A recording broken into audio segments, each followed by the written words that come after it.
10th class ముందు జీవితం చాలా సింపుల్గా ఉంటుంది.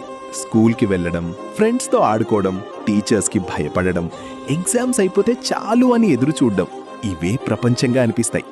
అప్పట్లో అందరికీ ఒకే ఆలోచన ఉంటుంది: 10th అయిపోతే లైఫ్ సెట్ అయిపోతుంది, కాలేజ్ లైఫ్ చాలా హ్యాపీగా ఉంటుంది అని. కానీ నిజమైన లైఫ్ అక్కడి నుంచే మొదలవుతుంది అన్న విషయం అప్పటికీ ఎవ్వరికీ అర్థం కాదు. 10th పూర్తయ్యాక కొత్త జీవితం మొదలవుతుంది. ఇంటర్ లేదా డిప్లొమా కాలేజ్లో అడుగు పెడతాం. కొత్త ఫ్రెండ్స్, కొత్త అట్మాస్ఫియర్, కొత్త freedom.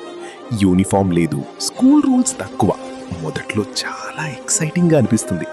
Bus journeys, canteen moments, birthday celebrations, late night chats, ఇవన్నీ జీవితంలో అన్ఫర్గెటబుల్ మెమరీస్ అవుతాయి. అదే సమయంలో కొందరికి ప్రేమ కూడా మొదలవుతుంది. చిన్న చిన్న మాటలు, డైలీ చూసుకోవడం, ఫోన్ కాల్స్, మెసేజెస్, ఇవన్నీ లైఫ్లో స్పెషల్ ఫీలింగ్ ఇస్తాయి. ఇవన్నీ జీవితాన్ని అందంగా మార్చేస్తాయి. కానీ ప్రతి ప్రేమ కథ సక్సెస్ అవ్వదు. కొందరికి ప్రేమ బలమిస్తుంది, మరికొందరికి బాధను నేర్పిస్తుంది. అలాంటి ఒక ఎమోషనల్ లవ్ ఫెయిల్యూర్ స్టోరీ ఇది.